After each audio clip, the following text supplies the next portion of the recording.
আজকের গল্পের নাম নীল শাড়ির অভিশাপ। পদ্মা নদীর বুকে সূর্য ডুবছিল, রক্তিম আভা ছড়িয়ে দিচ্ছিল জলের প্রতিটি ঢেউয়ে। আর্ণবের ল্যাপটপের স্ক্রিনে সেই একই লালচে আভা প্রতিফলিত হচ্ছিল, যেন নদীরই এক টুকরো অংশ উঠে এসেছে তার ঘরে। বাইরে ভ্যাপসা গরম, যেন বাতাসও ঘামে ভিজে ভারী হয়ে আছে। আর্ণব পেশায় একজন টেক ব্লগার, এসব প্রাকৃতিক উপদ্রবকে বরাবরই তুচ্ছ জ্ঞান করে। তার পৃথিবী লজিক আর কোডের জালে বাঁধা, যেখানে অলৌকিকতার কোনো স্থান নেই। তবু আজ সকাল থেকে তার মনটা ছটপট করছে এক অদ্ভুত অস্বস্তিতে। কয়েকদিন আগে এক অচেনা পার্সেল এসেছিল তার ঠিকানায়। ভেতরে একটি সাদামাটা পেন ড্রাইভ, কোনো লেবেল নেই, কোনো সূত্র নেই। আর্ণবের কৌতূহলী মন তাকে পেন ড্রাইভটি ল্যাপটপে প্রবেশ করাতে বাধ্য করেছিল। সে ভেবেছিল হয়তো কোনো স্প্যাম, কোনো নতুন ধরনের ভাইরাসের ফাঁদ। কিন্তু যা সে দেখেছিল তা তার জীবনের সব যুক্তিকে এক নিমেষে তছনছ করে দিয়েছে। ভিডিওটি ছিল মাত্র 3 মিনিটের, ঘোলাটে, ধীর গতির। একটি শাড়ি পরা নারী, তার শাড়ির রং গাঢ় নীল, যেন পদ্মারই গভীরতম অংশের রং। তার চুলগুলো জলে ভাসছে, মুখটা আবছা, কিন্তু চোখ দুটো স্পষ্ট, নিষ্পলক, গভীর শূন্যতায় ভরা। প্রেক্ষাপটে একটি ভাঙাচোরা গ্রাম, জলের নিচে ডুবন্ত। দু একটি বাড়ির দেয়াল, শ্যাওলা মাখা খুঁটি। নারীটি সেই ডুবন্ত গ্রামের মাঝখানে স্থির হয়ে দাঁড়িয়ে আছে। তার পা মাটি স্পর্শ করছে না, অথচ সে ভাসছেও না, যেন সে জলেরই এক অবিচ্ছেদ্য অংশ। ভিডিওর কোনো শব্দ নেই, শুধু জলের মৃদু কলকলানি আর একটি চাপা গুঞ্জন, যা মনে হচ্ছিল যেন মস্তিষ্কের ভেতর থেকে আসছে। ভিডিওর শেষে একটি স্ক্রিন ভেসে উঠেছিল, তাতে কিছু অস্পষ্ট লেখা। আর্ণব কয়েকবার চালিয়েও নিশ্চিত হতে পারেনি ভাষাটা অস্পষ্ট ছিল, কিন্তু তার ভেতরের এক আদিম ভয় যেন বলে দিচ্ছিল এর অর্থ 7 দিন। 7 দিনের মধ্যে অভিশাপ ছড়িয়ে না দিলে তুমিও ডুবে যাবে।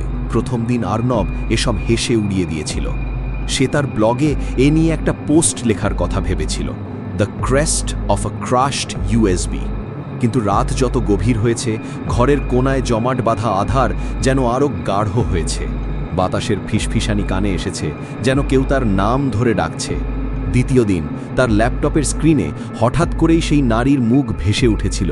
এক ঝলকের জন্য তার বুক ধক করে উঠেছিল। সে দ্রুত ল্যাপটপ বন্ধ করে দিয়েছিল, কিন্তু সেই মুখ আর চোখ তার পিছু ছাড়েনি। তৃতীয় দিন সকালে আর্ণব ফোন করেছিল মীরাকে। মীরা তার ছোটবেলার বন্ধু, গ্রামেরই মেয়ে। শহরের যান্ত্রিক জীবনে আর্ণব যতটাই মগ্ন, মীরা ততটাই আগ্রহী বাংলার লোককথা আর প্রাচীন রহস্যে। তোর সমস্যাটা ঠিক কী আর্ণব? এমন ভয়ের গলায় কথা বলছিস কেন? মীরার গলায় কৌতুক ছিল। অর্ণব ইতস্তত করে সবটা বলল। ভিডিওর কথা, নারীর কথা, অভিশাপের কথা। মীরা প্রথমে চুপ করে শুনল, তারপর তার কণ্ঠে কৌতুক মিলিয়ে গেল। তুই কি নিশ্চিত যে এটা শুধু একটা ভিডিও? আর কি হবে? কোনো জঘন্য প্র্যাঙ্ক? কিন্তু কেমন জানি অস্থির লাগছে, ঘুম আসছে না, মনে হচ্ছে কেউ যেন আমাকে দেখছে। অর্ণব ফিসফিস করে বলল। মীরা একটু ভাবল। আমরা দাদুর কাছে যাব, মাঝি দাদু। তিনি শৌখিন মাঝি, প্যারানর্মাল ঘটনা নিয়ে তার জ্ঞান বিশদ। পদ্মার এসব রহস্য তার জানার কথা। অর্ণব প্রথমে রাজি হয়নি। মাঝিরা কুসংস্কারে বিশ্বাসী হয়, এই তার ধারণা। কিন্তু মনের ভেতরের অস্থিরতা তাকে শেষ পর্যন্ত মীরার প্রস্তাবে রাজি করালো। বিকেল নাগাদ তারা মাঝিপাড়ায় পৌঁছাল। নদী ভাঙন আর প্রাকৃতিক দুর্যোগে পাড়াটা এখন অনেকটাই উজাড়। দু একটি জীর্ণ কুঁড়েঘর আঁকড়ে ধরে আছে পদ্মার পাড়। মাঝি দাদু, যার আসল নাম নিতাই মাঝি, এককালে পদ্মার বুকে ফেরি চালাতেন। এখন বয়স হয়েছে, শরীর ভেঙে পড়েছে, কিন্তু তার চোখে পদ্মার ঢেউয়ের গভীরতা এখনও স্পষ্ট। দাদু নিভু নিভু প্রদীপের আলোয় বসে বিড়ি টানছিলেন। অর্ণব আর মীরার কথা শুনে তিনি বিড়িটা নামিয়ে রাখলেন। তার কপালে গভীর ভাঁজ পড়ল। পেনড্রাইভটা কোথায়? ভিডিওটা আমাকে দেখাতো। অর্ণব ইতস্তত করে পেনড্রাইভটা বাড়িয়ে দিল। দাদু তার পুরনো ল্যাপটপে ভিডিওটা চালালেন। ভিডিও চলতে শুরু করার সঙ্গে সঙ্গেই দাদুর মুখটা ফ্যাকাশে হয়ে গেল। তার হাত কাঁপতে শুরু করল। তিনি বিড়বিড় করে বললেন, হরিশপুর, এ তো হরিশপুর গ্রাম। হরিশপুর, সে আবার কোন গ্রাম দাদু? মীরা জিজ্ঞেস করল। দাদু দীর্ঘশ্বাস ফেললেন। সে অনেক কাল আগের কথা মা, তখন ছোট ছিলাম। পদ্মার ভয়ঙ্কর ভাঙন লেগেছিল। আমাদের গ্রামটাও ভাঙনের মুখে পড়বে শুনে কত লোক চলে গেল, কিন্তু হরিশপুর গ্রামের লোকেরা যেতে চাইল না। তাদের বিশ্বাস ছিল তাদের গ্রামের কালী মন্দির তাদের রক্ষা করবে। বিশেষ করে একজোড়া স্বামী স্ত্রী, রত্না আর তার স্বামী। রত্নার শাড়ি ছিল নীল রঙের। সে প্রতিদিন মন্দিরে পূজা দিত, পদ্মার কাছে প্রার্থনা করত। কিন্তু পদ্মা কোনো প্রার্থনা শোনেনি। এক ভয়ঙ্কর রাতে সব শেষ হয়ে গিয়েছিল। হরিশপুর গ্রাম সম্পূর্ণ ডুবে গিয়েছিল পদ্মার গভীরে। কেউ বেঁচে ছিল না। দাদু শ্বাস নিলেন, কিন্তু একটা কথা প্রচলিত ছিল। অনেকে বলতো রত্নার আত্মা নাকি শান্তি পায়নি। সে নাকি তার গ্রাম আর তার দেবতাকে রক্ষা করতে না পারার জন্য পদ্মার কাছে এক আত্মা বিক্রির চুক্তি করেছিল, যে চুক্তি অনুযায়ী সে কখনো মুক্ত হবে না। জলের নিচেই তার বাসস্থান। কিন্তু যে তার গ্রামের এই ধ্বংসের সাক্ষী হবে, যেই মৃত্যুঞ্জয়ী দুঃখকে দেখবে, সেও নাকি অভিশপ্ত হবে। 7 দিনের মধ্যে এই দুঃখকে অন্যকে না দিলে সেও নাকি রত্নার সঙ্গে জলের গভীরে তলিয়ে যাবে। আর্নাবের মেরুদণ্ড বেয়ে এক হিমশীতল স্রোত নেমে গেল। দাদুর মুখে অভিশাপের বর্ণনা তার দেখা ভিডিওর সঙ্গে হুবহু মিলে যাচ্ছে। তার বৈজ্ঞানিক মন আর কোনো যুক্তি খুঁজে পাচ্ছিল না। তাহলে উপায় কি দাদু? অর্ণব কাঁপতে কাঁপতে জিজ্ঞেস করল। দাদু মাথা নাড়লেন। তার চোখে গভীর বিষাদ। উপায় একটাই বাবা, এই অভিশাপকে ছড়িয়ে দিতে হবে। অন্য কাউকে এই ভিডিওটা দেখতে দিতে হবে, তবেই তুমি মুক্তি পাবে। 5ম দিন। অর্ণবের মনে হচ্ছিল তার শরীরের প্রতিটি রক্তকণিকা যেন জমে যাচ্ছে। ঘরের কোণে, ছাদের ফাটলে, এমনকি ল্যাপটপের বন্ধ স্ক্রিনেও সে সেই শাড়ি পরা নারীটিকে দেখতে পাচ্ছিল। সে এখন আর ছায়া নয়, সে স্পষ্ট। তার ঘোলাটে চোখ, তার জলের ভেজা চুল, তার মুখে এক অব্যক্ত যন্ত্রণা। নারীটি যেন অর্ণবের শ্বাস প্রশ্বাসকে নিয়ন্ত্রণ করছে। তার ঘুম নেই, ক্ষুধাও নেই, কেবল আতঙ্ক আর পাশের দেওয়ালে ঘেরা জীবন। মীরা তার পাশে ছিল। সে বহু লোককথা ঘেটেছে, কিন্তু এই অভিশাপের কোনো প্রতিকার খুঁজে পায়নি। এটা শুধু একটা ভিডিও নয় অর্ণব, এটা আমাদের মনের ভেতরের ভয়কে জাগিয়ে তুলছে। হরিশপুরের আত্মা যেন আমাদের লোভ, আমাদের স্বার্থপরতার সুবিধা নিচ্ছে। অর্ণব কাচের মতো চোখ তুলে মীরার দিকে তাকালো। লোভ? স্বার্থপরতা? আমাকে মরতে বলছিস? তার কণ্ঠে তীব্র হতাশা। না অর্ণব, কিন্তু অন্য একজনকে এই অভিশাপ দিলে কি তুই সত্যি মুক্তি পাবি? তুই যাকে এই দুঃখ দিবি তার কি হবে? এই প্রশ্নটা অর্ণবকে আরও অস্থির করে তুলছিল। সে তার ব্লগে কতবার নৈতিকতার বড়াই করেছে, মানবতাবাদী কথা লিখেছে, আর আজ তাকেই বেছে নিতে হচ্ছে জীবন বাঁচানোর জন্য অন্যকে মৃত্যুর মুখে ঠেলে দেওয়ার জঘন্য পথ। সে কাকে দেবে? তার কোনো বন্ধুকে, কোনো শত্রুকে, নাকি কোনো অচেনা নিরীহ মানুষকে? তার হাত কাঁপছিল পেনড্রাইভটা হাতে নিতে। তার চোখ দুটো ল্যাপটপে স্ক্রিনে আটকে ছিল, যেখানে ক্রমাগত 7 দিনের কাউন্টডাউন দেখাচ্ছে। 6 দিন বাকি, 5 দিন বাকি, এখন মাত্র 2 দিন বাকি। 6ষ্ঠ দিন। অর্ণবের শরীর ভেঙে পড়েছে। সে বিছানা থেকে উঠতে পারছিল না। তার মনে হচ্ছিল তার শরীরের ভেতরেও যেন জল থই থই করছে। একটা ঠান্ডা অনুভূতি ক্রমশ তাকে গ্রাস করছে। তার শ্বাস প্রশ্বাসে জলের ঘ্রাণ, তার কানে জলের কলকলানি। সে জানত সময় শেষ হয়ে আসছে। মধ্যরাতে অর্ণব বিছানা থেকে উঠে বসল। তার শরীর কাঁপছিল, কিন্তু মনের ভেতর একটা অস্থির সিদ্ধান্ত দানা বাঁধছিল। সে পেনড্রাইভটা হাতে নিল। সে কাকে পাঠাবে?